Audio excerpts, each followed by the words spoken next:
Hello, Jean.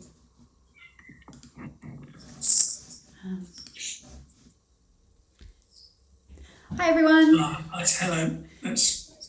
Helen.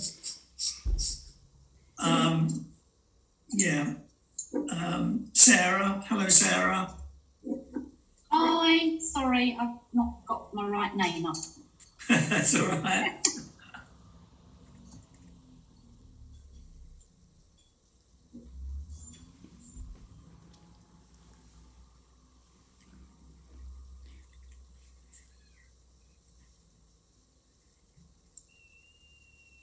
Hello, Elaine.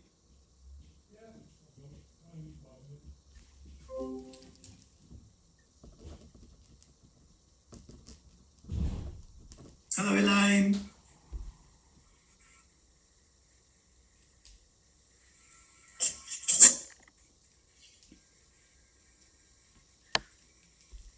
Elaine, can you hear us? I can, yes. Now. Okay. Good evening. Yeah, we can hear you now. I'm going to put my light on. I look like I'm in the dark here. Okay.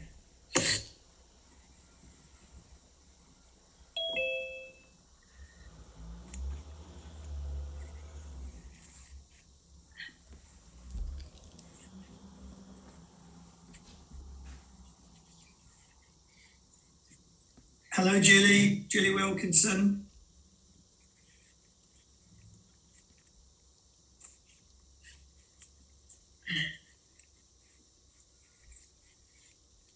Yeah. Hello, Julie Wilkinson.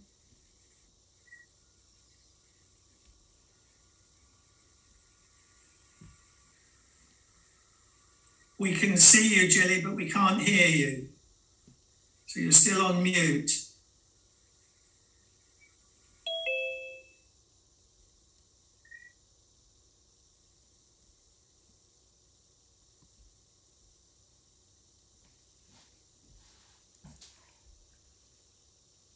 Hello, Adam.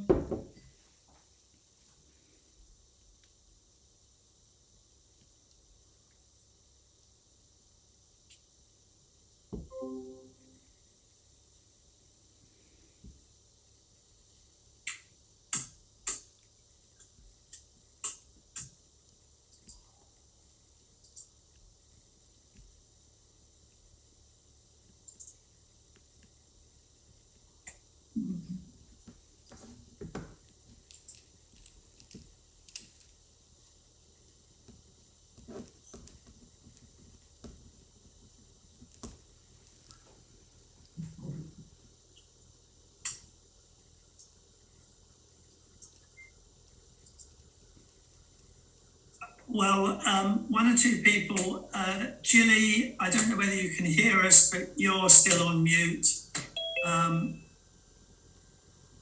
It's better. I think I'm beginning to see everybody at the moment. Hello, Adam. Still not replying, but it's just gone 7 o'clock. So for all of those who, I'm hoping you can hear me on that. Some of you will know me. My name's Simon Plater. I'm the chairman of Tollesbury Parish Council. And Helen, is it Tideswell? Tidswell.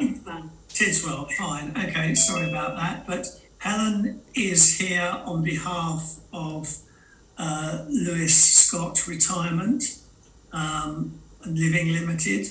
I think Helen's going to run us through the scheme or talk about the scheme. I'm assuming that is the case, Helen, on that. Just to put you in the picture, in the overall picture, I think at the moment we have 3 parish councillors, although we are expecting possibly at least 2 others. We are expecting 1 district councillor, Emma Stevens, although she hasn't arrived yet, but she did say that she was coming on that. And what I'd like to do is to basically aim for the meeting to run on about an hour and a quarter.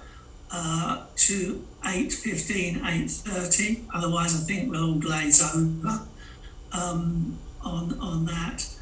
And what I'd like to do is to ask Helen to introduce the scheme to us, point out whatever information that she would like to explain the scheme on that. Then I'd like it to be opened up to parish councillors first to ask any questions on that, and then lastly I'll open it up to the whole of the public who are here, and we think there's going to be about 5 or 6 members of the public, Helen, on that, although we haven't got as many people as I thought we have at the moment, but they may well join us on that. So it's just 7:05, so I think, Helen, if you wouldn't mind, if you'd like to introduce yourself, and then Michelle, do you want to share the screen, Helen? Do you want to put up? No, I thought I would talk and not rely on PowerPoint for a change. And I know that you guys have seen the documentation and the videos online. I think most people have seen that as well by this point. So I thought, because Michelle mentioned to me it would be a general discussion, and I wasn't really sure of the format or the agenda. So I thought if I cover some of the key bases, introduce the company, what we're trying to achieve, some of the principles of the development, and then could speak to any questions that you have. Okay. I'd just like to know from the parish councillors, have you all seen the plans? I mean, I've got copies of them here on that, but Roy, Jolene, yes, thumbs up. Sarah's thumbs up. Yeah, and welcome Andrew Gilbert on that. So the others aren't here yet. So Helen, if I can hand over to you then, first of all, to begin to explain, the company, etc. Yeah, and thank you everyone for your time. I really appreciate it, especially in the evening. And just to confirm, as it's public, I know you're going to be making it available, but I thought if it's okay, I'll record it as well, because I know some of the people on Facebook who couldn't make it asked if I could do that so that I could upload the recording. So presumably that's okay? That's fine. Yeah. Great. So I thought, with it being a general discussion, I wasn't really sure how long you want me to talk for, that I'd sort of start quite high level and not rely on anyone to have gone through the material. I thought that might be the best option.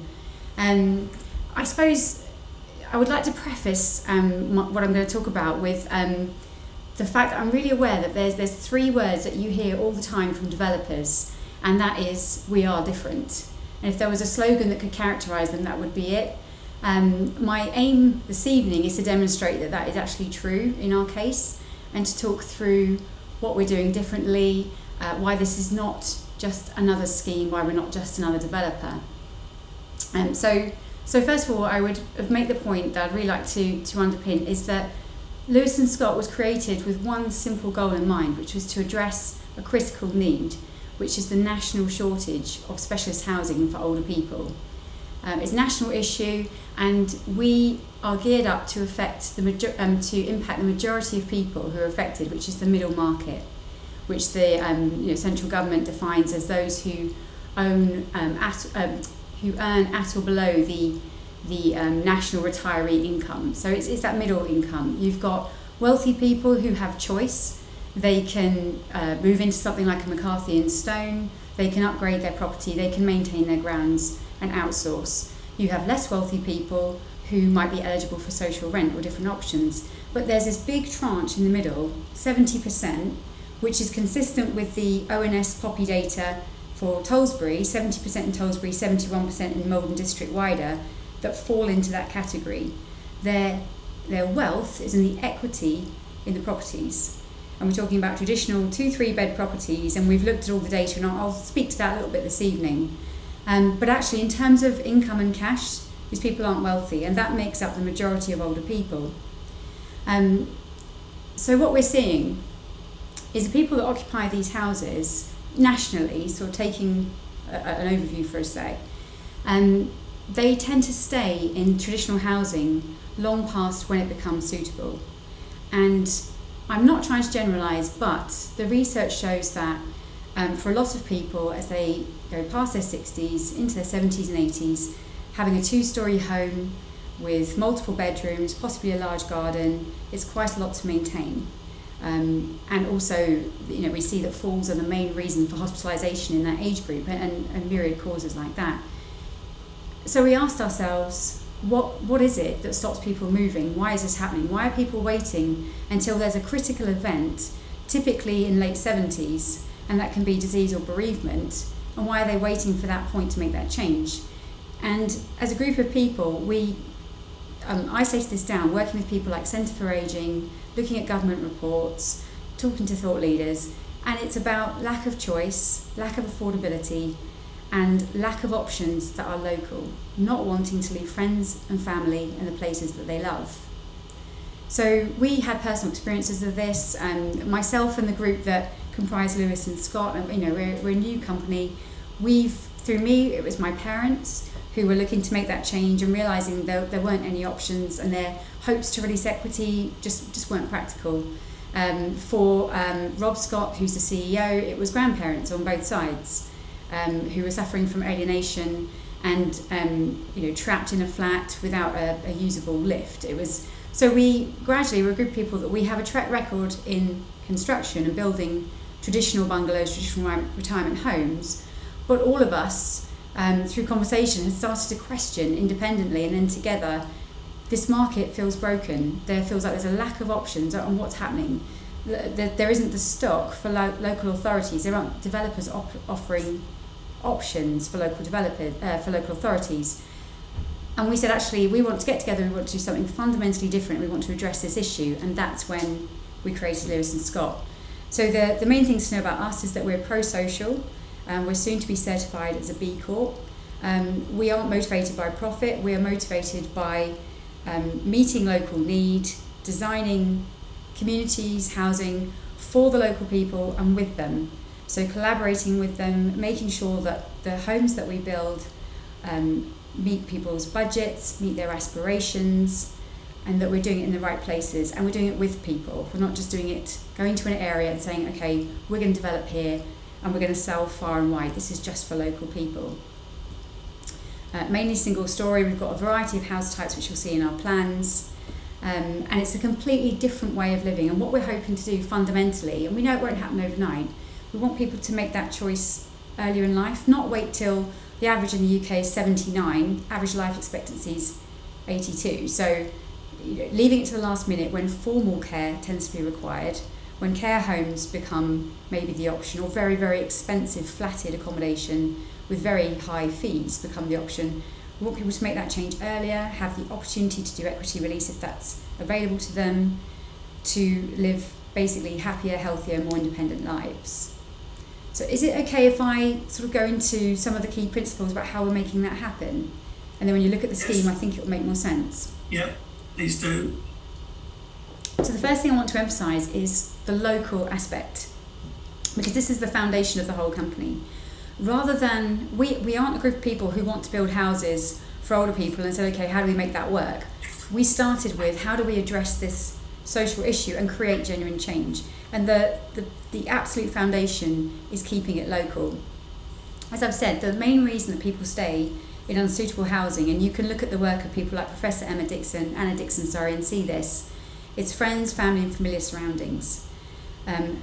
By moving people away, and this is what happened in our families, moving out of the village which they know, moving away from friends and familiar surroundings, it can exacerbate mental health conditions, psychological conditions, physical conditions, because it's taking away the familiarity. It's weakening connections.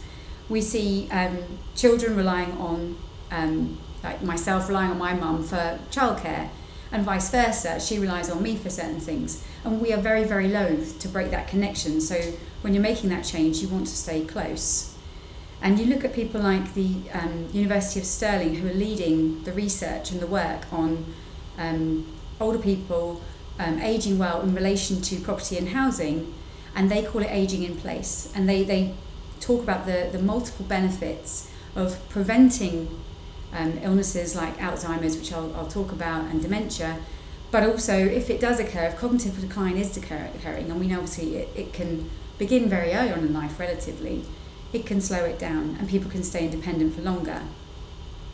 So the people that we're talking to are already in the location. So for Salt Meadows, which is the name of the development we're proposing in Tollesbury, we are working with people in Tollesbury. It's for them, people who are already in the village. So these are not new people coming in. They need to meet the eligibility criteria, which is over 60. They need to be in the middle bracket, which is determined by income levels. And so we're not introducing new people, and they get to stay where they love, in the place that they love. So it has to be local. Now, linked to that is the fact about affordability. Now, our definition of affordability is actual genuine affordability for that group of people that we talked about. And with the local aspect, and just to be clear, it's not about intent. The marketing plan is enshrined in the legal documentation around our planning proposal. It would be part of our planning permission that we had to market to local people. And through the work we've done, and we've been talking to local people for over a year now because we've kind of flipped. We talk to people before we commit to a location. We have enough people who qualify in Tollesbury to sell the development, the 29 homes, 2 times over at least. And we could grow that, but we don't feel that's right to do until we're closer. So affordability dovetails with the local aspect. First and foremost, the homes are discounted by 20% of market value. And that's because we're working with a landowner who believes in what we're doing and wants to do specialist retirement accommodation. We also look at what local people can afford, because if they can't afford it and we've committed to only market to local people, it fails. So we have a commercial as well as an ethical obligation to make those two things work. So we look through Experian data, and again, this is something I can take you through, probably be another meeting. We've created a bespoke platform with Experian. We contrast with ONS data, with Poppy data, put all of the nationally received data into it, and we look at how much equity have people got in their homes, what kind of tenure are they working to, is it mostly rental, mostly freehold, and in Tollesbury we saw freehold as the dominant paradigm. And we say, okay, what would these houses that we intend to build need to cost in order to make it affordable? And those two things have to marry. And when we're talking to people in the build up to putting in a planning application, which we do for a year as I mentioned, we say that figure and say, how does this feel? Is this something you could do? It's also worth mentioning that we look at the cost of mostly bungalows because it's the nearest comparable stock. We look at how many they are, we look at the older ones, what's the cost to do them up, and we try and look at all of these factors to make sure that we're coming in at the right price point. And we can do that to a large extent because we're not building big bungalows full of redundant space like big long corridors on big plots, few and far between on the outskirts. What we're doing is creating efficient house types, and we're also building 1 and 2 bedrooms primarily, with additional bedrooms for carers, for grandchildren, for hobby rooms, but mostly 1 and 2 bedrooms. So it's a different kind of property. And we discount them because, of course, a brand new bungalow commands a premium, so we need to overcome that. So we make sure we can get to the right ballpark by putting those factors together. And then we also look at the third component of affordability, which is the annual service charge. Now, we have done analysis, as you'd expect, of competitors, and I will take McCarthy and Stone as an easy example. You're looking at in excess of £3,000 a year for the service charge. Now, it's a different proposition, but still that's quite high, and it's not really accessible to someone in the mid-market for whom this is a freehold purchase. What we've looked at, we think we can bring it in on circa £600 a year, £50 a month. And as I'll go through, that would encompass land maintenance, it would help them with things like waste disposal. Different people have different needs, some might not need any help. It also includes a social hub, a community building, which is in the plans, which can be used. It's not something they have to pay for. It can be a place for coffee, and we would have mornings run there. We would look to get a community of residents who would take ownership of that. We'd look to have fitness classes. We're talking to the local GP practice about doing things like vaccinations. We're talking to the local shops about do they want to do pop-ups so they can go there, and we can use it in different ways. And it hopefully takes on a life of its own, and we have someone there. And we have a management company to take care of that, because again, that's something we thought about.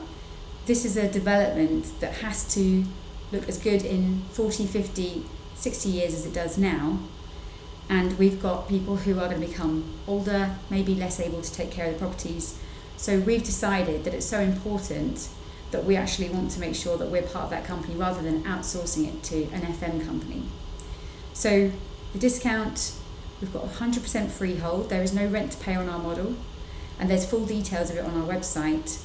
And there's an annual service charge which is reasonable and controlled. And then the last aspect I really want to focus on before we sort of open up and we can ask questions is the beautiful aspect of it.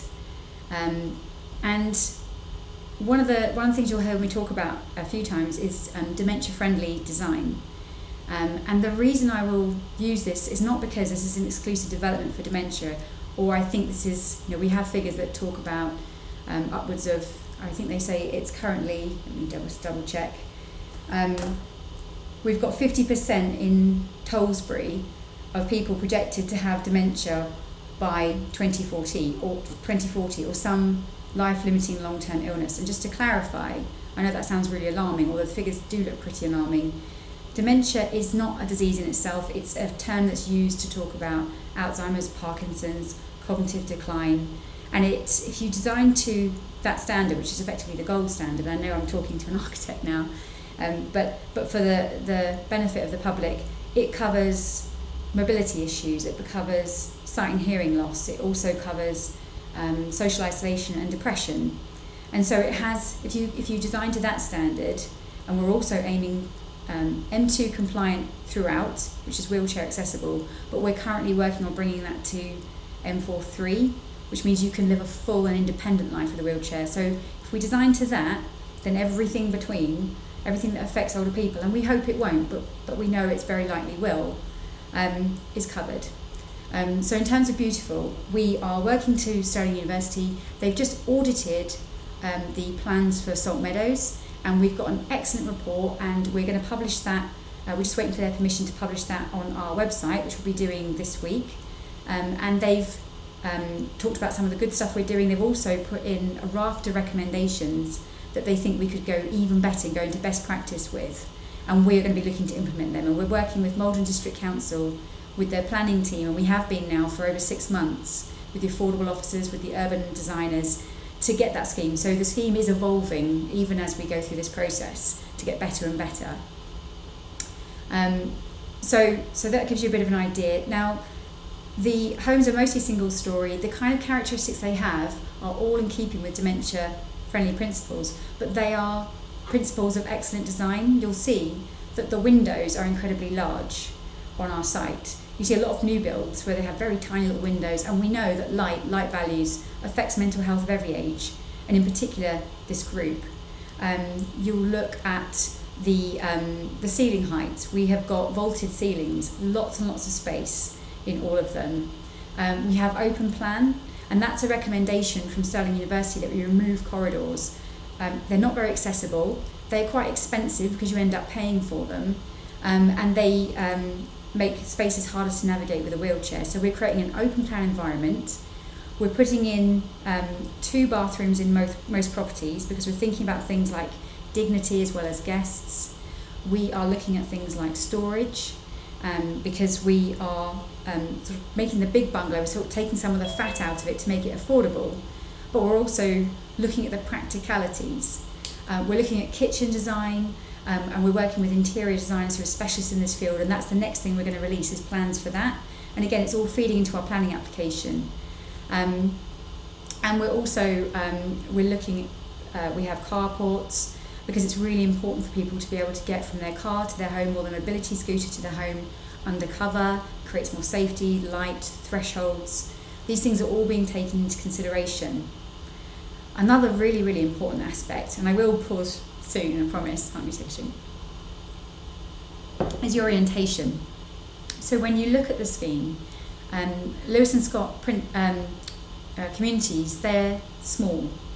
And in Tollesbury Salt Meadows, we're looking at 29 dwellings, and some of these will be maisonettes, so they'll be 2-storey because we have to hit that affordable price point.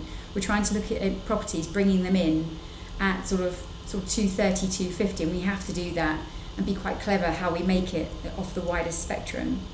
But what you'll also see is that they're organised around gardens, and that's called the pocket neighbourhood principle.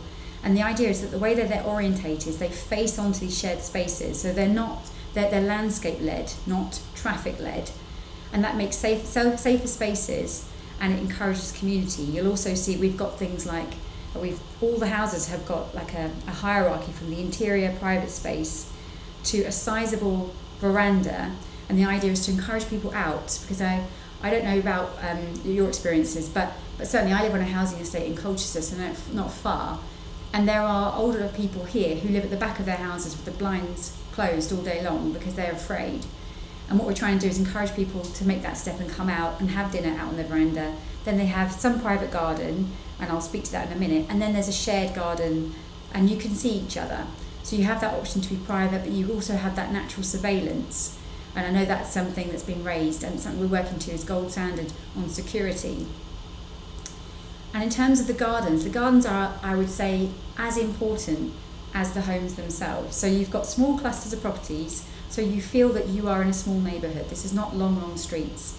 It's very defensible. We're talking about a 4-acre plot, most of which is devoted to landscaping, and the whole development will be fully landscaped with mature planting, and that's long before anyone moves in. It'll be the first thing that we do. And we have worked with Lockhart Garrett, who are award-winning landscape architects, and they've already submitted the plans for Tollesbury Meadows, believe it or not, to the Institute of Landscaping into the award, so they're so proud of it. And it's again about dementia-friendly, sensory, therapeutic principles, working with local biodiversity, and we are going to increase nut diversity. If you know the area that we're talking about, north of Woodrolf Road, we've got some good woodland, which we're retaining and improving, and that is the top left of the site, I think in northwest, and that will have a woodland walk that comes through it. So when you see our video, you'll see that it actually towards the end goes through, and there's someone sitting, and there's a little train feature, and that's a milestone that we're putting in. And again, I know I'm sort of bombarding information, but it helps for dementia friendly to give people landmarks so they know where they are and they can organise. And it's just character, and it harks back to the railway that used to run through this site. So we're going to build up and improve and commit to the whole in perpetuity. It's part of what we're doing, that woodland. And then we've got some really awful wooded areas, and what we're effectively doing there, they're basically dying. We've done the full reports on everything, and again, unlike most developers, we don't choose a bit of land and then go in and see what we can do with it. We worked all of this out beforehand, so with Malden Council, they've got everything that they need. We're replacing where we need to, putting more mature trees in, and we're creating those big spaces, so the pergola that you see in the video, all that planting, the water feature, the lake that we're putting in, the wildflower meadow, all of it, the rainwater gardens, the trees, they'll all be in place. And I talked about the social hub. So hopefully that gives you an idea. And I think that water feature, again, we know that there's an issue with water on this site. There is in the entire area. And I expect you're going to have questions on that, which I can answer specifically. But we've turned it into a feature, and it's going to be a beautiful lake, and it's going to sit around that social hub. And we just think it's just going to make it a lovely place to live. So I just say in closing, I know that's a bit of a whistle stop, and we can sort of dig into the detail now, but for us, and I know again we're just meeting, but it's been really satisfying because we've been talking to people for over 12 months. We've kind of got to know people, and they've sort of shared their stories and what they're trying to do, and they've commented on our plans. And if you go through our Facebook feed, it's all there. You can see that where we've started to where we are now, it's advanced. And we're actually moving, working with Malden Council and with experts, we're actually moving on further and really pushing what can be achieved in the landscaping, in the architecture and the interiors, fundamentally. And we've got people that supported us throughout. And what we hope, if we can secure the planning permission for this, we hope that those people who designed it will be the ones who live there. And I think that would be something really special. So I will pause, because that's a lot. Okay, thank you, Helen, for that.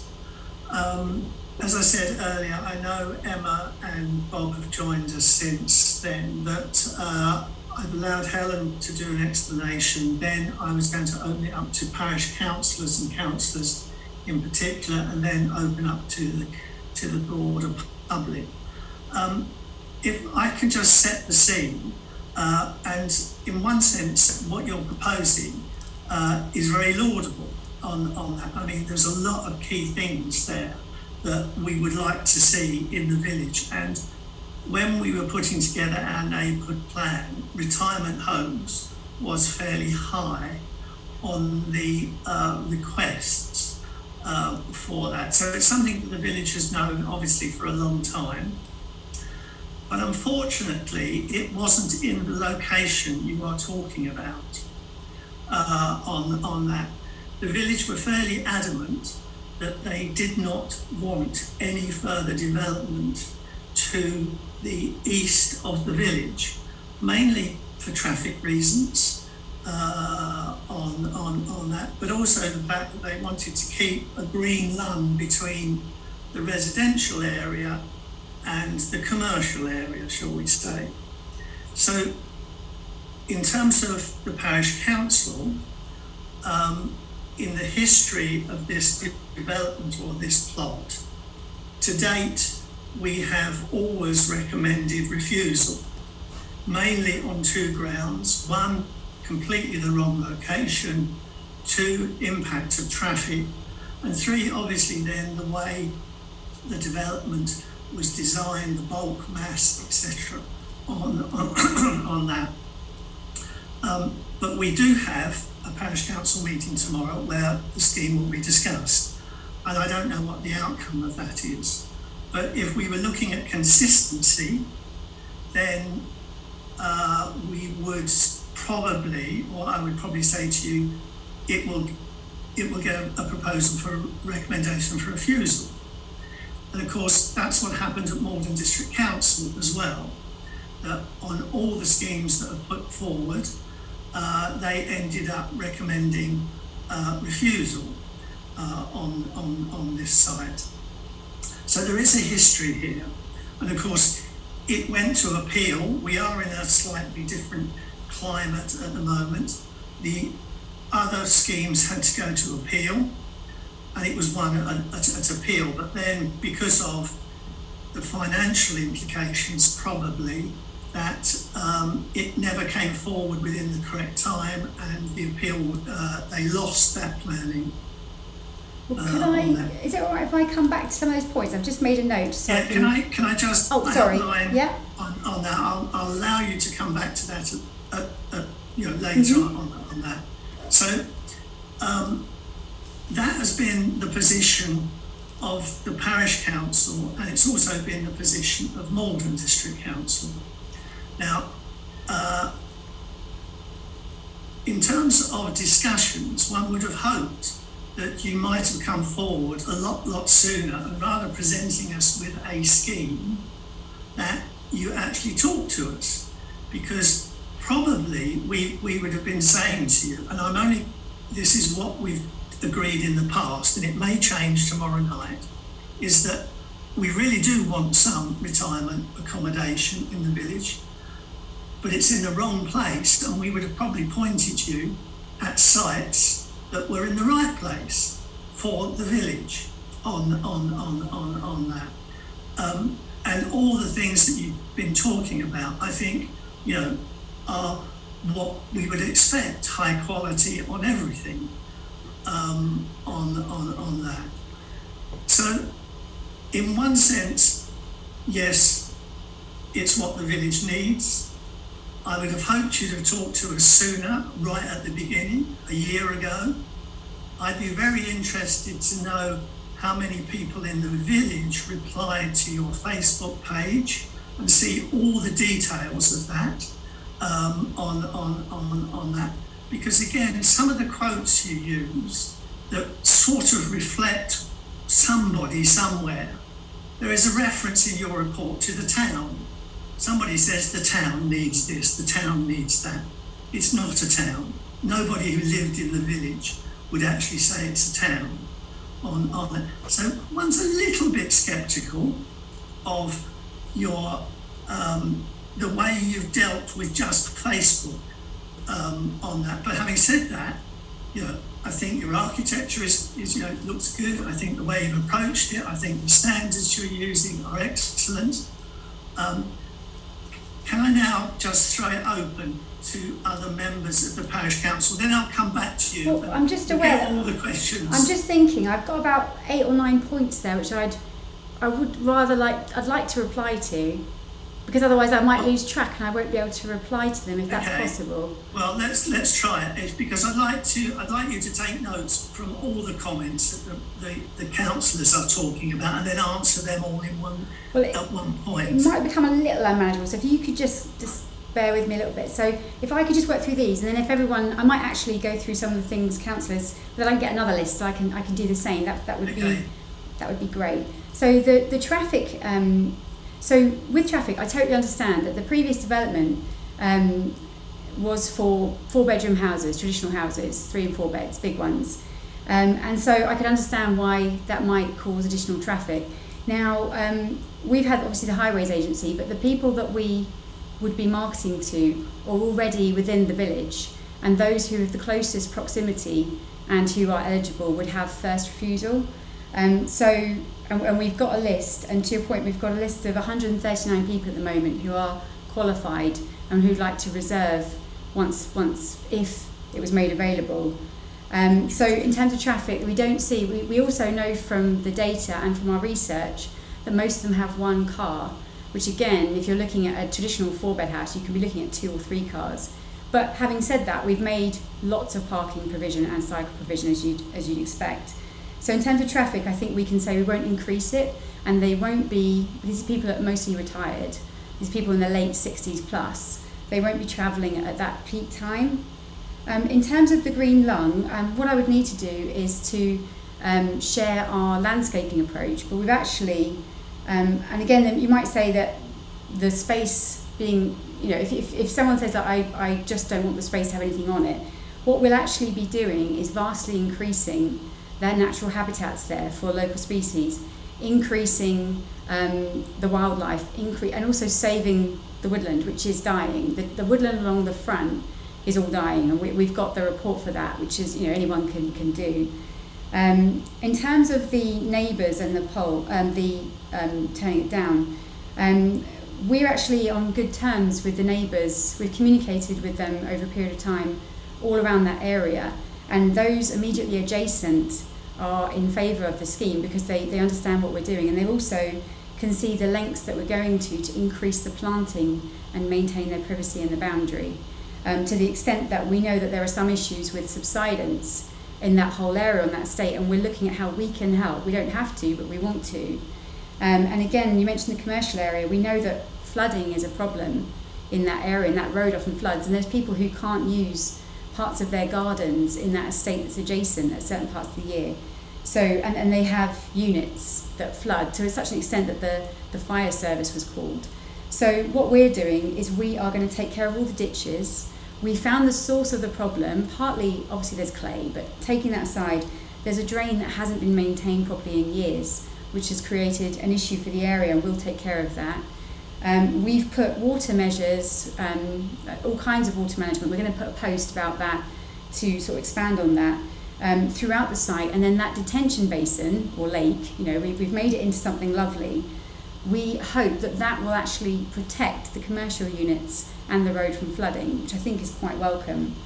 In terms of the being refused by residents, we did a poll, and again I'll come to your point about Facebook, and we had 64% in favour, and we have published that on our Facebook site, so it is public information. And we put the good, the bad and the ugly, because obviously that leaves 36 who said no, and the no's were to the development principle, not to our scheme. So we do have, and I'll come to Facebook a little bit more, but we have had amazing support from the people that we're targeting, not universally, and you can go online and you can read all of it, including the names where people, of course there's GDPR, some people use their names, some people don't, so it depends what they choose to do, but most people have used their full names on our Facebook page. Now, in terms of the bulk massive development, yes, the previous scheme it had very large gardens. It wasn't a great design. It did, let me just check this because it's not my area. It did get outline planning permission in 2016, this site, and then there was a reserve matters application in 2019. The officer report recommended permission be granted. Ultimately, it was refused, but the report said it was solely on the grounds of design rather than principle. So this is the only area, when we were looking at Tollesbury, it's the only area where you've got a landowner who's willing to do something specialist, and where there was a plot of land with planning principle, but also which met the Malden Older Persons SPD.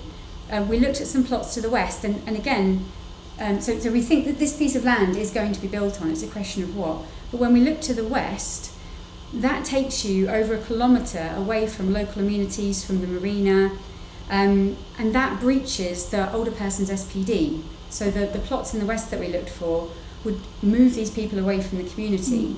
Yeah. So we didn't go there. In terms of timing, we have a very different model. And when we started doing this, we were in the full lockdown. It was the really intensive one. And I do appreciate that. We have been talking to Malden District Council since the very beginning, since last year.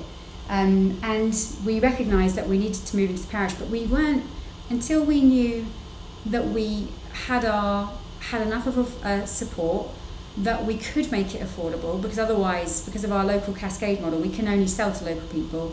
It would fail, and our mission basically would begin and end with Tollesbury in this respect.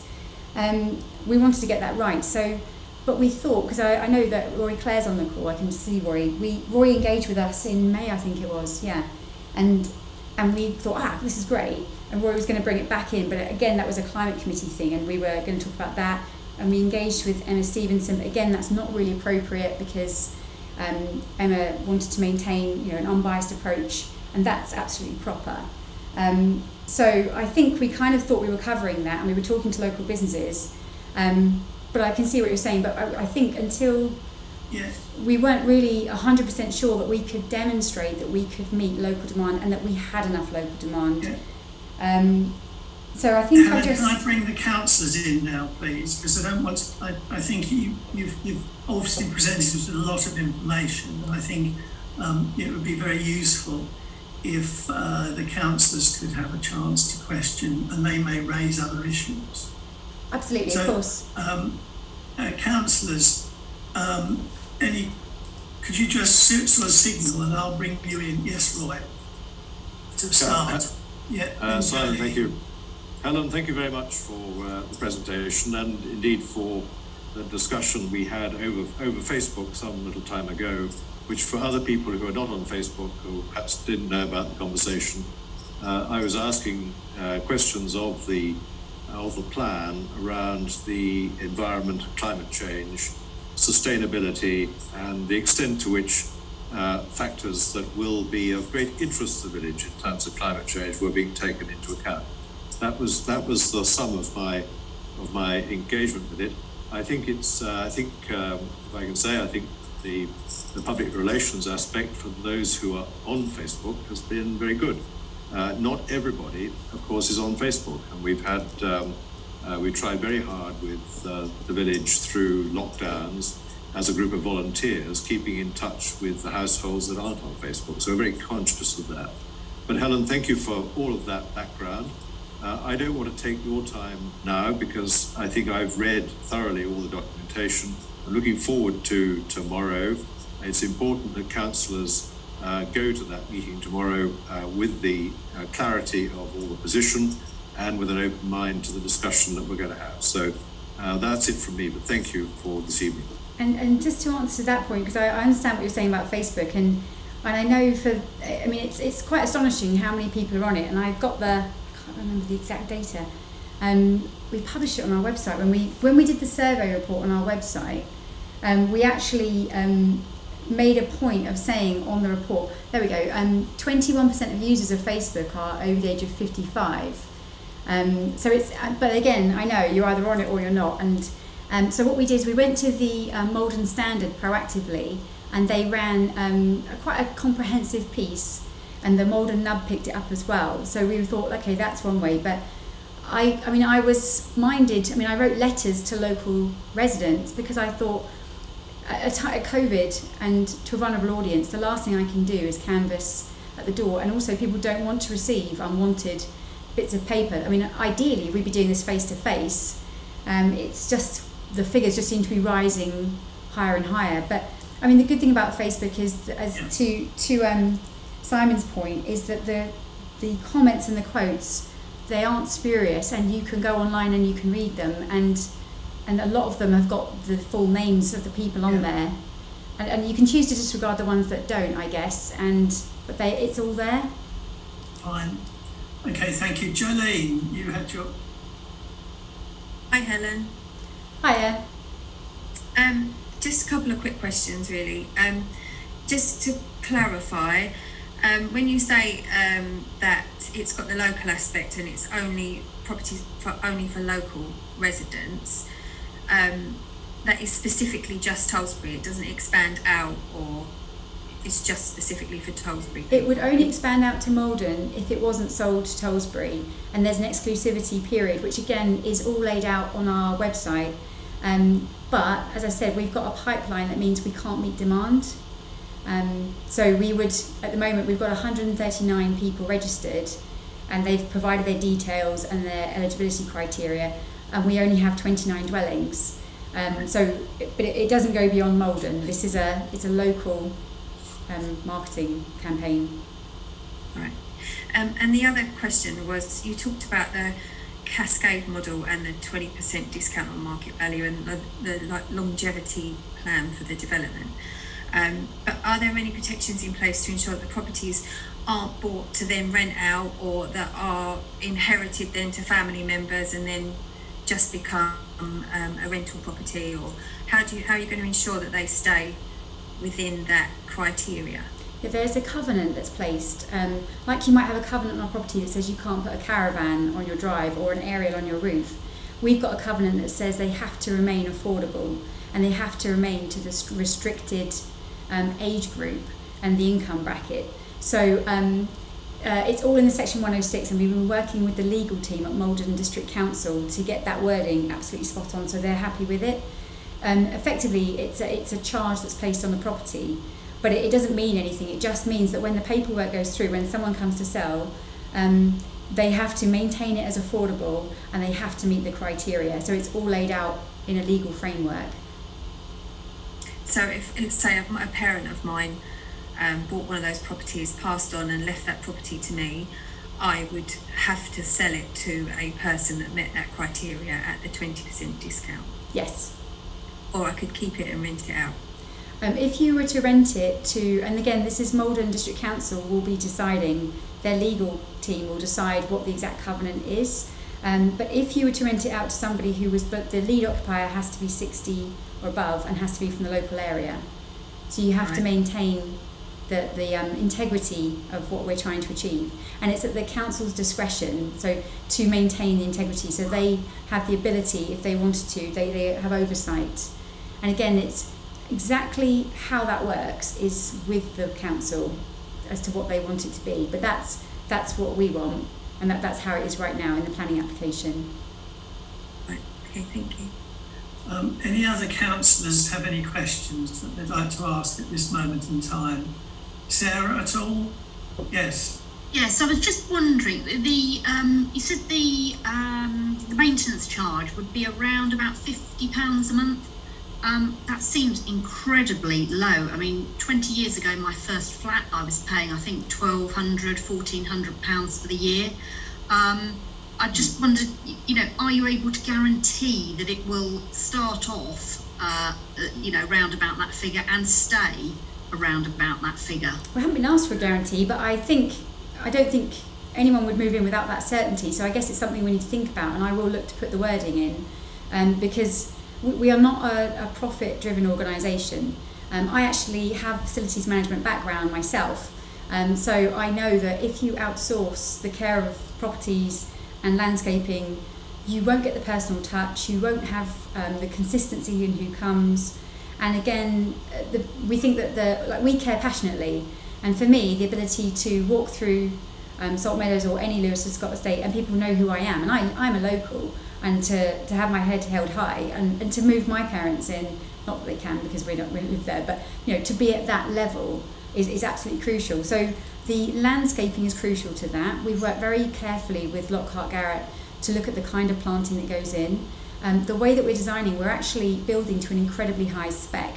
To give you an example, we were looking at a light brick because there's various reasons about the differentiation of the colour for dementia principles that we have to meet, but also for it to be contemporary and to feel like something aspirational and innovative.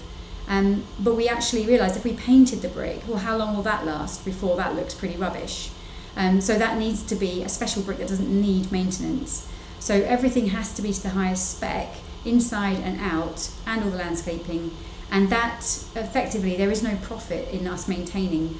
What we're looking at, because we have other developments in the southeast, because this is where we're from, we can look to share that. We can look at creating local jobs, and we hope the local community will get involved, but we costed it out and it will be part of our commitment. Okay, and sorry, second question. Where's the indoor swimming pool in the village that has been promised? The indoor swimming pool? Yes, that came up on Facebook, and the person who queried was told that, oh yes, there was an indoor swimming pool within a short walk in the village. There's a Lido. I think I'd have to double check. There's a Lido not that far away. No, there isn't. The open air pool. Yeah, but it's not a Lido, and it's never classed as a Lido. Oh no, I didn't say I haven't put anything on Facebook. I'd need to double check. I don't know. I just think that makes a point, really. On Sarah, is there anything else you'd like to say? No, that's fine. Okay. Can I just come back, Helen, on a couple of points? As part of the neighbourhood plan, we had to carry out a very in-depth survey. And that survey certainly didn't show that there was 120 odd people wanting retirement accommodation. In actual fact, it showed that within the village at that time, which was approximately 3 years ago, there was only about 6 people on that who actually wanted, and this was carried out independently, not by us. So little bit concerned, but I'll take your Well, if I could come back to that, if that's the 2017 survey, I know it was 327 households who responded, and I think it was 31% said they had plans to move, and 56% said that the reason they wanted to move was to downsize. Yeah, I think there is a move to downsize, but then there was a particular what sort of accommodation you were requested, and that wasn't as high as that by any means. And when you look at also the census information about the village, the census information says the over 60s is about 59%, not 70. So I understand where you're coming from on that. There is one question I'd like to ask you. Have you as yet worked out what actual build price you're going to per square metre? Yes, but that's not my area, because I would suggest that I would need to get one of my colleagues on for that, because that goes beyond my area. I can find it out. I can certainly find it out in time for tomorrow. The only reason I'm asking is in one sense, I'm an architect. I'm involved with the construction process, and I know what things are costing us at the moment on that. So it would just be an interesting factor. Yeah, absolutely. I can get that for you. No problem. Emma, have you got any questions at the moment? So thank you very much, Helen. I'm so sorry that we missed the presentation itself. I don't know, Michelle, if there's any possibility of you've been recording it, and I know that's probably for your own purposes. If I am able to watch it, that would be terrific, but we can talk about that. Yeah, I think that's possible. Sorry, we had a family matter that keeps coming back to bite us. Yeah, I have quite a few questions really. So apologies if some of these came up in the presentation. If so, I'm happy to watch it afterwards. I think we mustn't underestimate the impact of traffic. It's all very well saying, oh, well, these are retired people and they don't go anywhere, but that isn't quite the case. And actually, if people in the village move into these homes, then their homes will come out onto the open market and will fill with people who will have cars and will drive places. So I think it's a bit disingenuous to say there's not an impact on traffic. So that's just a comment. A question for you, please. You've said that the woodland is dying along the front. Do you just mean the hedge where it runs along the side of the road? There's a cluster. If you right, the southwest. The southwest. There's a cluster, and then it goes along the front and up the side, and that is category. I think they call it category C. I have got a terrible memory for details like that. But basically, it's got less than 10 years life in it, and it doesn't support much biodiversity. Now, that's me moving into landscaping, which is not my thing. I can't even do my own garden. However, as part of our planning application, you will have seen the landscaping proposals and the species and the maturity of what we're going to do to build up that entire screen and increase the biodiversity in there. Okay, thank you. You talked about subsidence and helping other people outside this development with subsidence issues. What did you mean by that, please? Well, I'm not going to mention specific names because I think that would be inappropriate. But there's an issue with, it's not our issue, but we've been talking to local people, and what we're hoping to do is to enrich the area and for our development to be seen as something that's really good for Tollesbury, and part of that is finding out what local people need and how we can help. And so if there's an opportunity with someone who's somewhere around our area who's got an issue and maybe needs some structural buffering and they can't do it themselves, well, we're builders, we can do that. So I won't go into, I think that would be quite unfair for me to go into specifics, but we could do that offline. But we basically want to help people with their issues that aren't related to our development, but which we could help. And I was talking. It sounds. I think it sounds lovely, but it's the sort of thing that could be used as a promotional sort of strap line, really. But in practice, if I've got subsidence, heaven forbid, I ring my insurance company. They're going to be very specific as to how I resolve it, and I would claim on my insurance, and I probably have to pay in excess of £1,000 or something, or maybe even more. So the help that anyone actually wants is, I'd like that £1,000, please. And that's what people will want, because their insurance company will tie them as to what their solutions are. So it sounds lovely, but I'm not really convinced. It probably sounds like it's not that it probably sounds like it's been overstated. It's more a question of there are water courses that we need to manage as throughout that area, and some of the strategies that we're going to employ, which are in our planning application, would benefit local people and local companies through proper management. There is one issue in the village that if you'd come and actually seriously wanted to talk to us sooner, then there may have been something that could help substantially, that would be a reality rather than, as I think Emma is saying, and I tend to agree at the moment,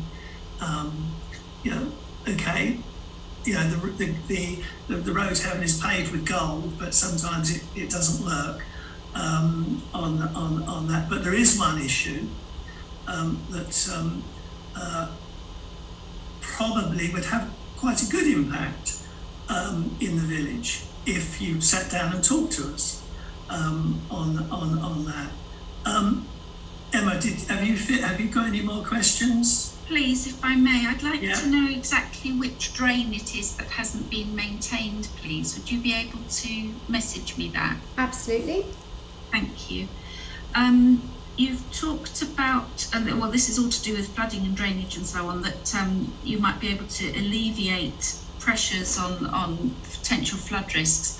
I'd really be interested to see those studies. So if I looked at the predictions for flooding over the next 50, 100 years, if this development comes with your backing, what impact will that have on the predictions? If you're going to tell me that a 1 metre rise is going to disappear, a 1 metre sea level rise is going to disappear, I'd be really interested to see those figures. I don't know what alleviation you might provide. The site, let me see if I've got the data to hand. The site is not on a floodplain. and the site isn't at risk of flooding, and it meets all the criteria. And we've had all of the water management reports, which are part of the planning application. So if I'm sure there's no issue with me sending those to you. And we're also, so that would probably be the best thing, because then you can see that water won't be an issue. We're just talking about water that cascades across the site from the housing estate, and it affects the road and the commercial buildings. But we think we can deal with an awful lot of that through proper maintenance and through the measures that we're taking. So if I send you those reports, but there is no flooding issue on that area. I think you need to be slightly careful there, because looking at your flood risk assessment, a third of the site is in high risk flooding area. And that's the water detention basin. So what we've done is we've taken it, we fully accept that, so we've turned it into... I can understand that, but you don't say that. You say there's a pond, and then there's some sort of area beyond. If that area is a water retention area, then it's going to be a bit damp, a bit marshy, a bit all sorts of things in there, and not very usable. But it can be overcome. But what I'm trying to say to you is that when you look at your own information, a number of the units are either just on the high risk floodplain or in zone 2 rather than zone 3 on that. It's not tidal flooding, it's surface water flooding on that. And that area is prone to flooding already at the moment. We've gone above and beyond on the flooding, and we would contest that none of the units are on a high risk floodplain, but we'd have to look at the reports together to do that with our flood agency. But effectively we've created the detention basin, and I get what you're saying. We've actually made it excessively deeper than it needs to be around the social heart, which is why it will always be full. Because we know that otherwise you could have a social heart at some time of the year, beautiful view, and the rest of it not. And the rest of it has been planted with wildflowers. So if it ever needed it, in excessive, we've got uncertain climate conditions, as we know, that it can take it. But it mostly won't be needed, but it's there. And then we put extra division, we've put crates underground. So we've got all kinds of things that we're actually putting into a water report, because I've got quite a lot of comments on this on Facebook. We're actually going to be publishing it this week. I think, Helen, I'm just looking at your plan, figure 5.3, which certainly shows a number of the dwellings either in the red zone or the amber zone. I think we'd have to look at that in a technical meeting with our flood guys, because that's not as we see it. We don't see anything doing with high flood. But anyway, I just think what I'm sort of coming around to is this was one of the reasons why in the past the parish council have always came to the conclusion that it's not the right site on that. Any more questions, Emma? And to that point, I can see why traditional developers wouldn't want to do it, because they wouldn't be invested in the margin loss, I suppose, that the proper management would entail. But we actually welcome, the opportunity to have the woodland and to have the water, because it's better for the dementia principles that we're doing with Sterling. Yeah. Sorry, Emma. No, you're fine, thank you. I don't really understand why we think that this plot is closer to the shops than the plot identified in the draft neighbourhood plan, because it just isn't. It's these sorts of statements that come out, people will just believe them, they'll take them as gospel. And really, it needs to be truthful. We shouldn't be seeing wrong statements like that. Well, we might be talking at cross purposes. So I was talking about we looked at the plots to the west of the development, to the west of the village, and it was exceeding it was going to over 1 kilometre, which meant that it was exceeding the older person's SPD. Now, if there are if there are places that you would rather we looked, or you say in addition to we need more here, then that would be great. But we haven't seen those when we did the analysis. But again, that's something we could pick up and I think Simon might like to say something on that. I think exactly the same point, Emma. I checked it out, and that statement doesn't hold a lot of water at all. It's probably one of the longest distances away from the centre of the village. And if you'd have come and talked to us earlier, there certainly are sites a lot closer into the centre of the village on that. As Emma said, it's slightly difficult because I get the sneaky suspicion, and I could be wrong here, that the lot of your information is being based on Facebook and what people say. And given that we've done a lot of work on our own neighbourhood plan, which isn't made, so it doesn't have a huge amount of weight, but it is a process we've been going through, that the walk up the hill into the centre of the village, there certainly are sites, and one of the sites we've allocated in our neighbourhood plan is certainly a lot closer. We measured, it's 10 minutes walk from our site to the village shops. Yeah, the site we're anticipating or could have used will probably be within to the doctor's surgery 2 minutes on that. Probably you just weren't looking in the right place. That's all. I'm not saying on that, but I think there is an issue there that you do need to slightly clarify, please. I can put that in the follow-up, definitely. Yeah. Emma, anything else? Yes, sorry, a couple more. So you've talked about this covenant, and I understand you're working on that with the district council, which presumably will come at me from another angle through the council. I haven't heard about that yet. But in principle, to what extent are covenants enforceable? I mean, we all know somebody who's got a caravan on their front drive that shouldn't have, but who's going to enforce it? But it's fully enforceable. It's a legal requirement from the solicitors. It's embedded in the sale process. So the properties can't be sold unless that criteria is met. And we have some of the sort of leading sort of legal counsellors who are helping us draft that paperwork and helping us with work with legal counsel at Malden. And it's fully funded by the sale of the purchase, so there's no burden on Malden Council. And so it's absolutely watertight. Okay, thank you. And my last comment, this isn't something I've witnessed myself. I was kind of hoping that Harry might be here tonight. We have a gentleman who lives in the village who loves his drains. I'm back onto drains again. Just next to your site is the sewerage works. We regularly have sewerage flowing out of the drain. I've not seen it in person, but I have seen photographs. Yeah. The sewerage pours out of a drain right next to your site. And if you ask Anglian Water or whatever the company's called, I think they'll just go, oh no, we see no problem, it's not there. There is a problem. And I'm wondering if you were aware of that and what you might do about that. It's not been picked up because what we've done quite unusually, because we've done our full homework in advance of putting in our application. So in our planning application, our outline application, we put in full reports, including all of the ecology and the analysis, and there's no evidence of that. And I'm surprised because we're only mildly closer than the nearest settlement, the main settlement that we're adjacent to. And when we've spoken to those guys, they've not reported anything, and there's nothing on record. And we're 2 fields away from that site, which is on the coast. So I'd need to verify that to take that one, because that's not come up in anything. We've been very thorough. I think, again, Helen, I'm not, I'm sort of moving into becoming a Tollesbury resident. I've been here for about 35 years on that, and I think I've seen that happen twice, at least. So I think, again, I would support Emma in saying there has been some major issues down there that are still not properly resolved at the moment.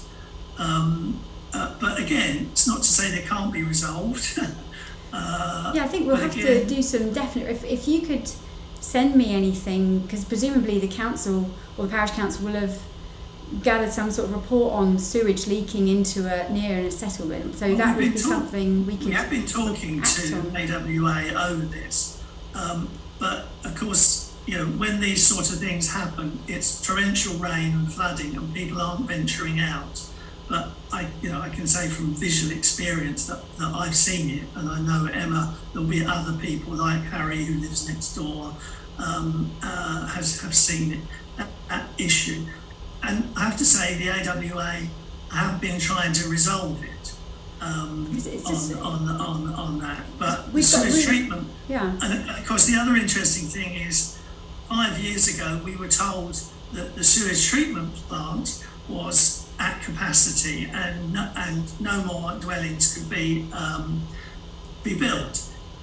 and basically we've probably had about at least 10 to 15 infill sites, and then now your site is another 29. We have got the report that says that we are within infrastructure, that there's ample capacity for our development. We've got the official report for that. But as to the sewerage aspect, that would really concern me, because I know the residents quite well, the neighbours, because we've built relationships and around the whole site, and it's not been mentioned, so that's not something we would tolerate. So we need to get on that. I understand see the data. that, but of course we also know who the neighbours are in the village. So we just leave it like that, I think, at the moment on that. I'd like to open it up now to members of the public. Any other members of the public? Yes, Elaine, I can see your hands. Jean, I can see yours on that. Elaine, would you like to go first? Okay, thank you, Simon, and thank you, Helen. Excuse my voice because I got a bit of a cold. I did respond to Facebook. My concern, or my question really, is integration with the rest of the village, because you seem to be proposing retirement area only, exclusive, whereas this is quite an old-fashioned village where we all mix together, we all help each other. It's a very small village, and we wouldn't want to lose that. So my question is this area that you're proposing completely private? Is it going to be accessed from other members of the public, in particular this social area you're talking about, which I presume is like a public area, like a public hall or something, and also the woodland? Is that going to be accessed by other members of the public, or is this whole area going to be completely private? And if so, is the woodland area to be maintained as part of the service charge that you're proposing for the development, or once you've done the work on the woodland, if it's going to be left for the parish council to maintain or some other body to maintain? So to answer your point, thank you very much. Thank you for your question. And so it will be open, and integration is important, and that's why that site adjacent to the community within 10 minutes walking distance and also able to access the marina is important. And so it will be open. The woodland walk will be open. There's a children's play area on the site as well to encourage people to integrate, and also for grandchildren, so we've got an age integration.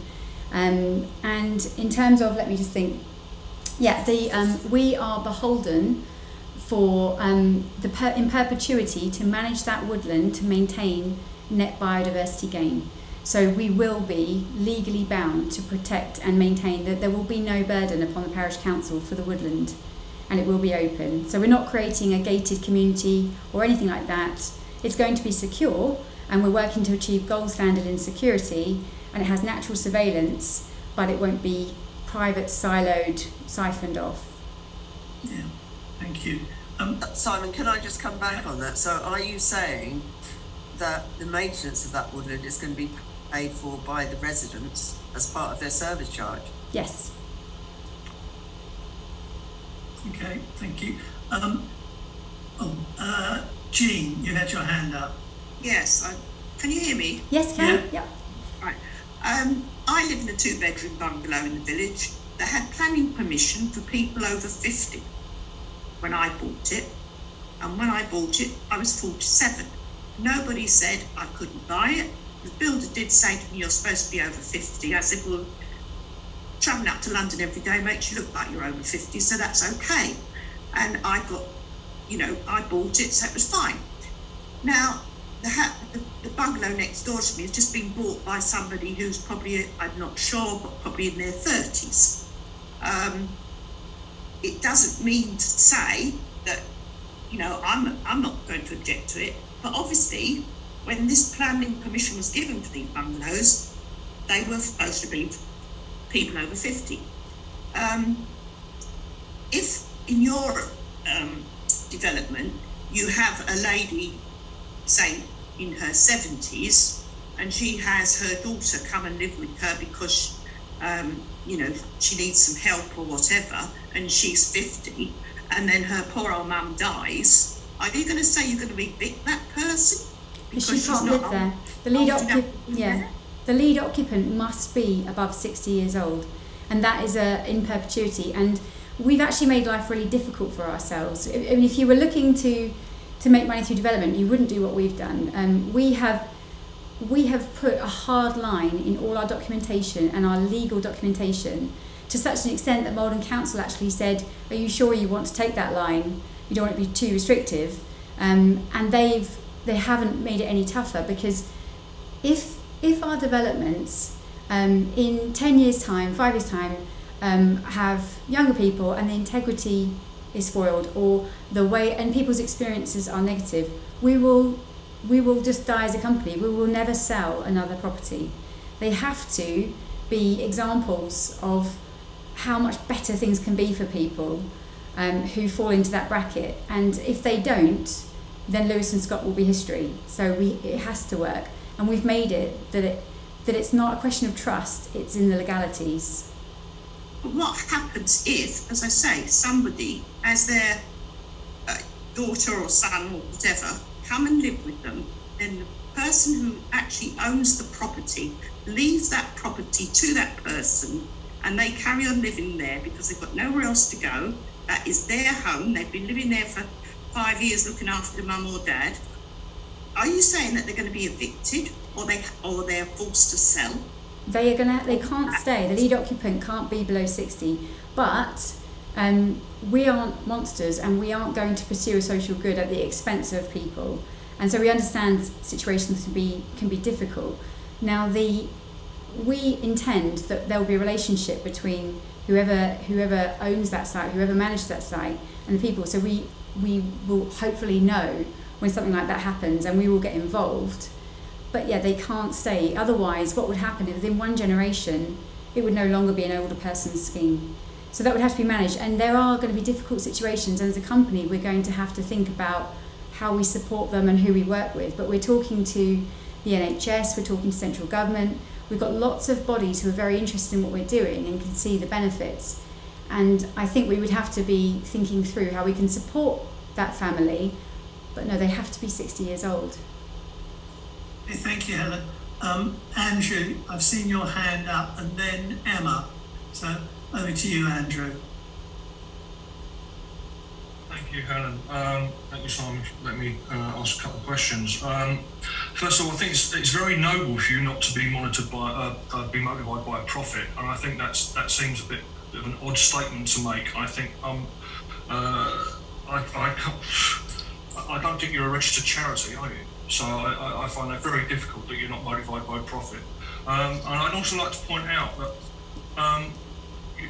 you mentioned about not outsourcing some of the things you're doing, and it was not being able to trust some of the things that are outsourced. But aren't you outsourced? Don't you work for another company? You don't work directly for Lewis and Scott? Strategic Insight? That is, so 2 points there. So we aren't a registered charity, and there's various reasons for that, which our financial guy would have to speak to. But we are registering as a B Corp, which means we are ethically transparent, and we have to meet all those obligations, which are quite stringent. In terms of being outsourced, I'm not outsourced. I'm one of the directors of Lewis and Scott, and we're just bringing our team together. Strategic Insight Consulting is basically, it's my banner that I work under if I do consulting for people. So you're on my LinkedIn. Well, according to Companies House, there are 2 directors, Kerry Jane Scott and Robert John Scott. That's Rob and his wife, and then we're growing the team, and we're just going through that at the moment. But it's a transition with a new company. But yeah, I'm one of the directors, and we're just waiting for that to go through. So you don't work full-time for Strategic Insight then? No. Not like LinkedIn says. So that's something on social media that we shouldn't believe. Yep. And if you look, you can see that I've done some consulting work with Aura, but it's... Okay. I mean, the other thing, I think I've left messages on Facebook and had some interesting conversations on there, and it was very noticeable that the sewage works was not even mentioned, and it's certainly a lot quicker to walk to the sewage works than it is to the centre of the village. I replied back to the sewage work question directly, and you'll see from the posts. So I actually wrote those responses, and yes, Yeah. when that northeast wind blows, yes, that's nice down there. And I also, if you look at the survey that we published in the last few days, because we just got the results, the sewage works was mentioned, so I addressed that directly and put that up as a concern. So we're not hiding from the treatment plants. But you didn't, first of all. It was I pointed it out, and it didn't appear on Facebook until then you addressed it. So I think there seems to be, to me as a villager, you use national data to try and address local issues. And I think some of the data you've used, you refer to these national figures about percentage of retired people want to do this and whatever, and that doesn't necessarily apply to local issues. And I think Simon pointed that out to you with our social survey that's taken place only a few years ago. And I think, you know, there are a lot of holes in what you're doing, and it's very good PR, and yeah, all very nice and smiley and touchy and whatever, but there's something that just doesn't feel right. And I think there's a lot of people in the village at the moment feel that, you know, it's almost a bit too utopian.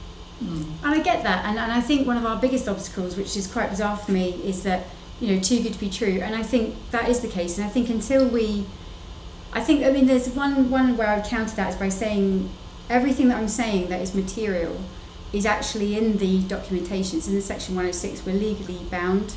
There is no scope to renege on any of the commitments we're making. In terms of the, can I just reply to your, in terms of the data, the poppy data is regional, and we've used the same data that the Malden Older Persons SPD uses. And then what we've done is we've built an Experian platform which takes it down to a Tollesbury level. So we can share all that with the Parish Council, and we are doing so with Malden District Council, and it's in our planning application, but it's all Tollesbury specific. And then we also have the 139 people who have said, we need this and we want it, and can we sign up? And I get that, I understand why you'd be suspicious. And if you remember when I started, it was the "we are different" is the drum that everyone bangs. And I guess what I can do is, I think if you see that Malden Council and hopefully the Parish Council look at the documentation and the ironclad case to deliver what we've said we will deliver, and look at the data which is you know, all laid out, I think that's the best I can do until I actually build it for you. Yeah, I mean, I've read a lot of the documents, you know, a lot of them are repetitive, but I've been through, you know, the main documents and started to sift through some of the others. But I've read it all, and it still doesn't ring true to me. That's on me. That means we need to be clearer. So I need to get that and take that and do something with it. Have you got any other questions? I have, but I think I'll be here all night if I did. Unless something else has got. Emma, you've got your hand up. Thank you, Simon. So underlying all this, it's a development for retirement people, and I mean, I need to keep an open mind, and I will keep an open mind, but I am really, really wary of any group of people sort of having their own specific homes. It feels, there's something that feels wrong about that. I'm not understanding why there's a need for that. I'm not saying there isn't a need for properties that are suitable for certain people, but why put them all into a kind of a reverse ghetto? And because of this family issue that we've just been looking at tonight, I'm very, very conscious of a lot of elderly people living in one place and the security for them, because they're a very good target. They're a really very good target. If everyone gets to know, oh, the people down there, they don't know what's going on, you can go and walk into their house and take something, that word will get out. And I'm just not really understanding why we think we need to bring more older people and increase our age group, our age range in Tollesbury even higher. Sorry, so that latter point, was that you don't see why we should increase the age range higher, or? Well, Tollesbury has an older population already. Why would we want to artificially increase it further by building 29 homes that we're only going to be able to put older people into? Oh, I can deal with that one right away, in that we won't be increasing it, we'll be making the population younger. because these people already live in the village, and so their homes would be made available for, I don't want to generalise on who would have them, but people who would be more buying a 4-bedroom house or 3-bedroom house. But to address your points, that as opposed to the ghetto aspect, we need to create homes that are affordable. We know that in Tollesbury, we know what the market values are of the homes, and we know that if we stick to the current model, that the homes aren't being built, and the current single-storey properties available in Tollesbury and for the last 18 months have exceeded mostly the values that people can afford. So they don't move because they can't afford to. So we need to come up with a different way of living. And what we've done is we've changed the way that we design the house. And what we've done is we've said, okay, instead of paying for the whole garden, we're going to put your properties in 4 acres. So you get the natural landscape, you get the outdoor space, you get the community without the isolation, but you get that. So it's ideally, if we would go back to first principles, housing would be built, particularly in these sorts of areas where we've got an ageing population, and that is local data that shows that. But we would build it all interspersed with young people's housing. But we are so far down the road, and these houses aren't being met, which is a national problem. The reason I've been talking about national problems, I've been trying to stress that this isn't to lay any blame on any local authority, on any local plan. That what we're looking at in Tollesbury is a nationwide thing, and I guess that's why I was referencing that. So we're not looking at ghetto, we're looking for people to support each other. We're hoping that people from 60 up to 80 and plus will want to live there. So we have got different age groups. That's not one group of people. That would be like putting teenagers and 40-year-olds together.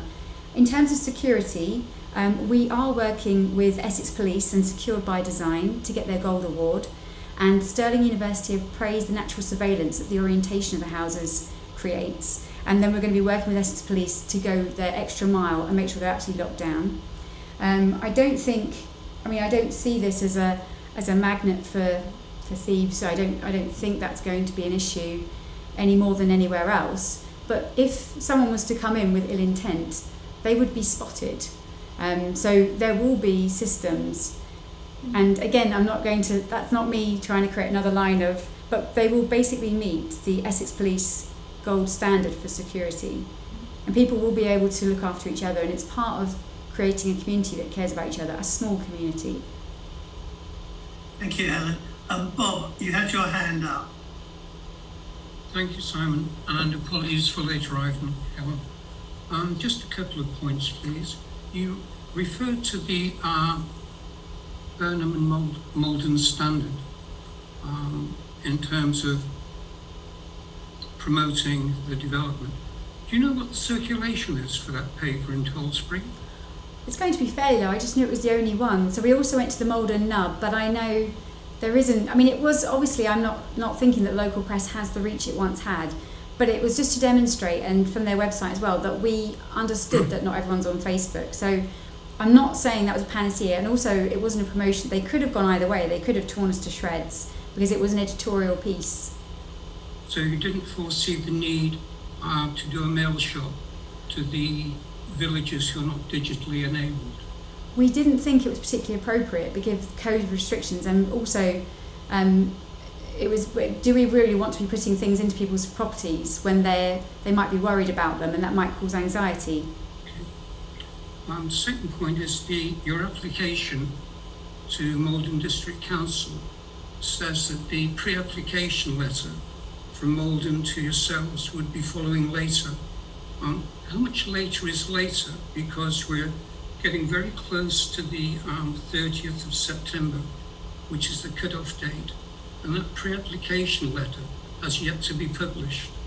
That's in their gift. So we do know that Malden Council have an issue with resource at the moment, and we are working with them and doing as much as we can, because we know that times are quite, they're quite lean on resources, but it's not within my control.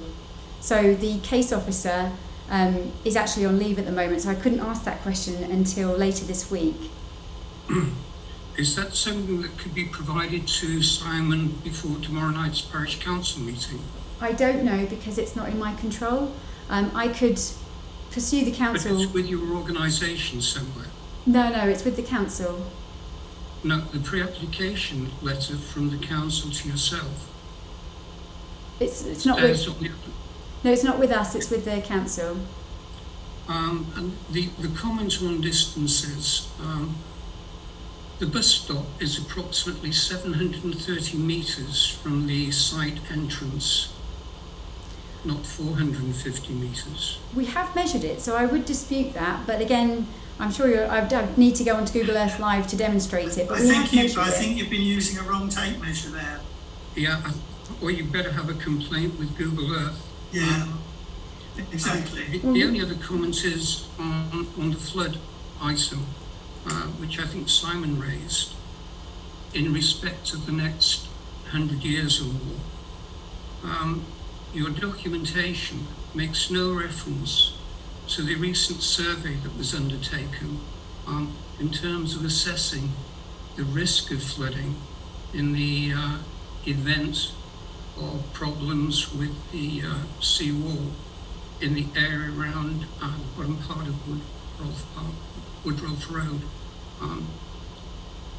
Comments to make as the results of that survey is yet to be published and won't be published until next year. Oh, so it hasn't been published yet, that survey? No. So, okay, so... Until next year. Okay, so we've used all the information, and we have, we've got a very reputable flood water management company to do our reports. So we've done the full reports, and so we've been satisfied, and we've had that sign off. Now, that's not my area, and I'd be talking out of turn to talk about the reports. But they're in our planning application, and if there's a survey, I'll make that a point. I don't know how I'd access it, but I can certainly find out, because of course, if anything compromises our development, we'd want to know about it. And that was information that was public domain in the village back in 2019. In which case it must have been considered, so I need to go back so I could answer that accurately. Okay. Thank you, Bob. I'm just conscious that it is 8:30. I'm very happy to continue if people want to do that. Jean, I've just seen your hand up. I've got two other points I'd like to ask, if that is the case, after that, Jean, but... Very quick one. Helen, you say about this maintenance charge, are you going to have it written into your agreement that it cannot go up, say, more than 5% a year or something like that? Which is what I had when my mother was in an old people's home, well, residential home, that, we knew what the fees were, we knew how much it could possibly go up each year. Are you going to have some sort of thing like that so that it doesn't ever get out of people's control? Because old people don't necessarily have any further income than what their pension is. No, their pension doesn't rise. Index-linked, great. If it's not index-linked, they've had it. But they do need to have that safety net that it's going to be controlled. No, I absolutely agree. And my in-laws, for example, are in rented accommodation, and their pension doesn't stretch. So something like the car goes wrong, there is no recourse. There's no money to pay for that. And if one of them, passes away, then that pension becomes halved, and that puts them on below £15,000 a year. So we completely understand that.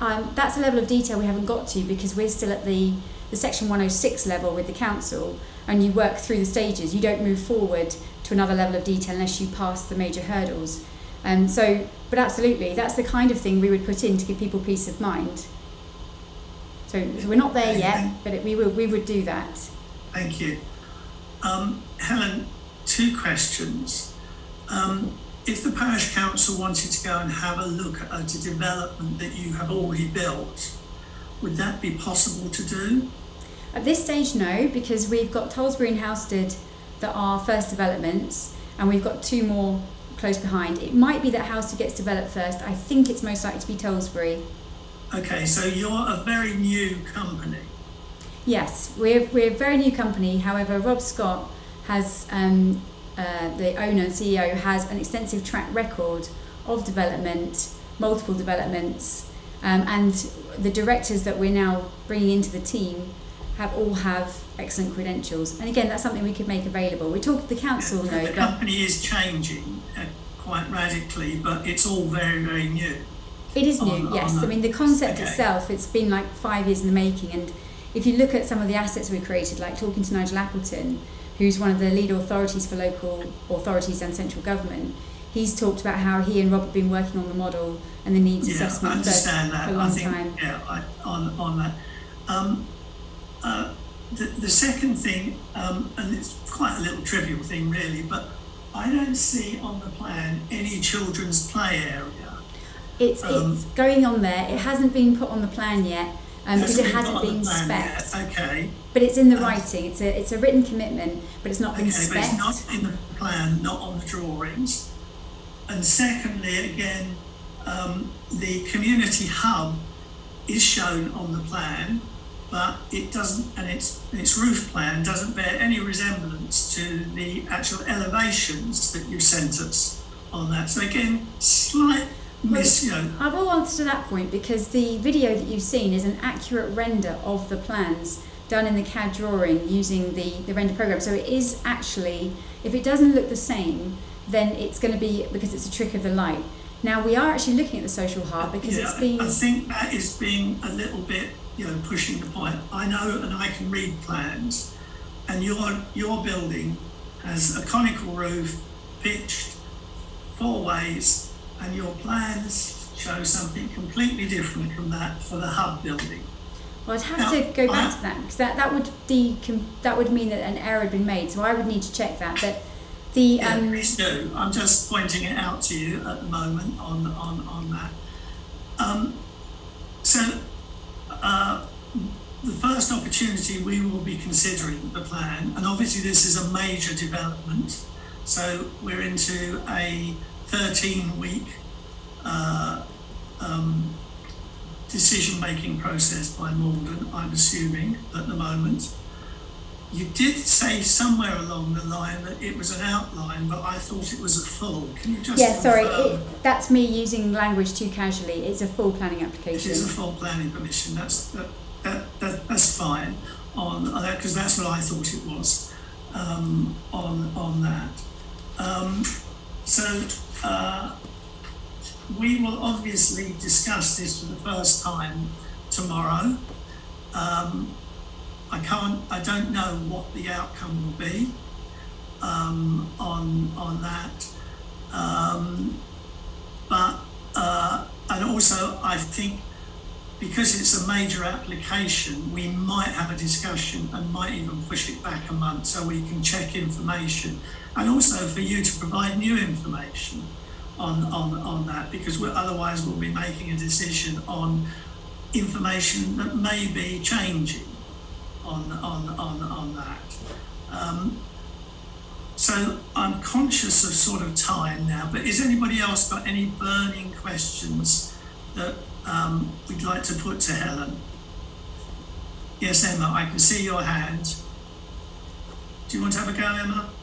Thank you. Yes, I really would like to come back to your comment, Helen, that somehow putting retirement homes in Tollesbury is going to lower, I think you said, is going to lower the average age of people in Tollesbury. Is that what you said? And can you explain that? Not the average age. I mean, I have to think about that one.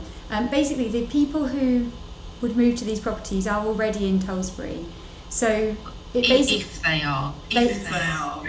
So if they're not, what will actually happen is that maybe 9 people from Tollesbury might move in. I'm just making numbers up here, there's no evidence for this, but 20 people might come in from the outside.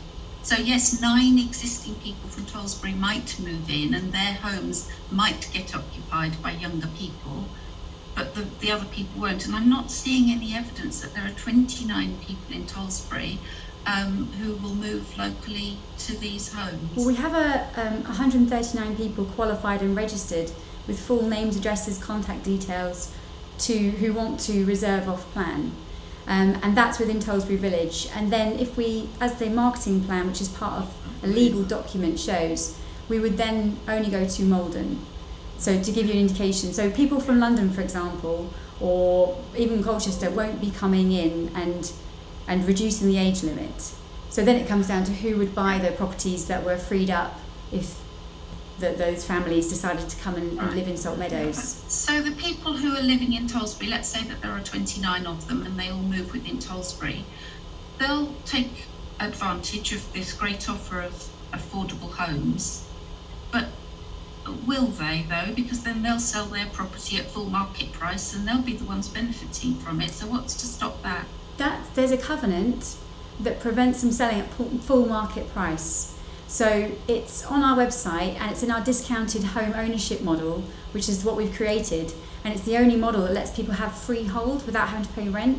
So effectively, you can only sell with 80%, with 20% discount, but you benefit from any gain in equity as you would with any property. So you can't buy it on the Monday and flip it on the Friday and cash in.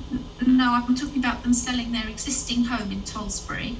Oh, sorry, I misunderstood. Full market price. So they'll take advantage of the whatever, like we all would if we're buying a house, we're going to pay as little as we can for it, obviously. But then they're going to sell their property at full market price. Yeah. So they'll take advantage of the offer that you're putting on the table, as people would. Yeah, and what we've seen, and if I could just answer that one, what we've seen is the house prices, because we've got the Experian data about what the house prices are. The people who would qualify, they're eligible, so they have at or below average the retiree income for the East of England. They're not living in properties that are very, very expensive. There's not going to be a huge delta. We've seen that there is the opportunity for equity release, but these aren't wealthy people. So they're not going to suddenly become incredibly cash rich. What we hope is that they can release some equity for a better lifestyle, because we're hoping they're going to be living in Salt Meadows for 30, 40 years. I think obviously, I think there is somewhere a slight mismatch from what the village perceives and knows to your view of what is happening on that, which is understandable on that. So I think we'll just have to sort of take that on board, and obviously we'll come back to you on that.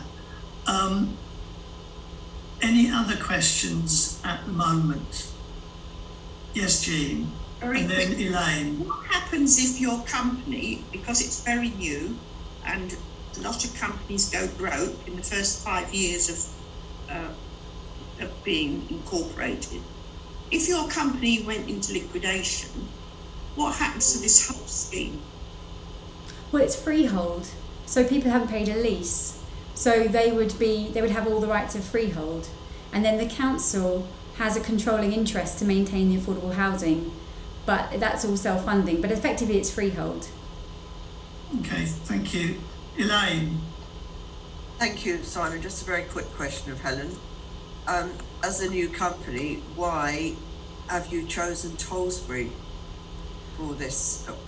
You're saying it's one of the first that you've done. Is that correct? Yeah, So and I think Tollesbury? it's familiar to us. I mean, I spent a lot of my childhood at Tollesbury Marina, so I know it really well. And Rob grew up here as well. And at Houston similarly, it's also where we have connections, and we know landowners who share our values and are interested, because it's quite a lot for a landowner to say that they'll take part in something like this and not go for the big 4-bed houses. So you have to have the right people, you have to have the right land. We're looking for areas where there's not the provision. So we did an analysis, which Malden District Council accepted, that there's under provision in this area. And in fact, it's everywhere. It's not a Tollesbury issue or a Malden issue, it's an everywhere issue.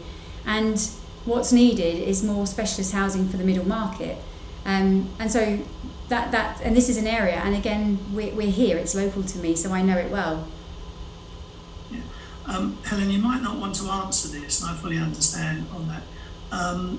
Have you agreed, or has the company agreed an option with the landowners? Yeah, we have an option with the landowner, subject to planning permission. Yeah, okay. I don't know why, maybe I'm not supposed to answer that, but there we go, I don't know not to. Okay, that's fine. Any other questions? I think no. Emma, your hand is still up, but are you on that? Would it help if because I've made notes and obviously we've got a recording, would it help if I collated some feedback because all this information exists in various places, and maybe if I were to simplify and put it all together, it might help? I don't know if I could do that by tomorrow, but I certainly could do it. That might be useful on that, but obviously we're going to have to then go through that information and test how robust it is, on that before we make a decision on that. So yes, I mean, in essence, I don't think we've got a certain limited period of time to reply to Malden District Council as a consultee, so we've got to be a bit careful about that on that, because I think the principle of some retirement homes, I think the village would be really quite open to on that. As I said, the only problems that you have are that it's in the wrong place at the moment, and it's been in the wrong place for quite some time in terms of that piece of land. But having said that, things do change on that, and you know, the planning situation continues to evolve, so it's not a static situation on that, and obviously we're all aware of that. Yes, I mean, I think the Parish Council would be very happy to continue the debate if you wish to. Yeah. On that, and we do thank you for coming to the meeting, for dealing with our questions on that. So is everybody happy that I now say thank you, Helen, and goodbye, and really close the meeting? I mean, it is published on the website on the Parish Council tomorrow's meeting, so people can come and attend that as members of the public, etc. But I think thank you for the information that you've given to us on that, and obviously the village and the Parish Council will deliberate and come to some form of decision in the near future. Okay, I appreciate everyone's time. Thank you. Thank you very much. So just to everybody else, thank you again for attending. I hope it's been very useful and that it's clarified some of the points and some of the concerns and some of the positive aspects as well, because there are quite a lot of positive aspects to the proposal on that. So I think, Michelle, if we can close the meeting, and might see I'll certainly see all the councillors tomorrow evening, and maybe some of the members of the public as well. So thank you very much, and good night, everybody. No, thank you. Bye. Good night. Thank you.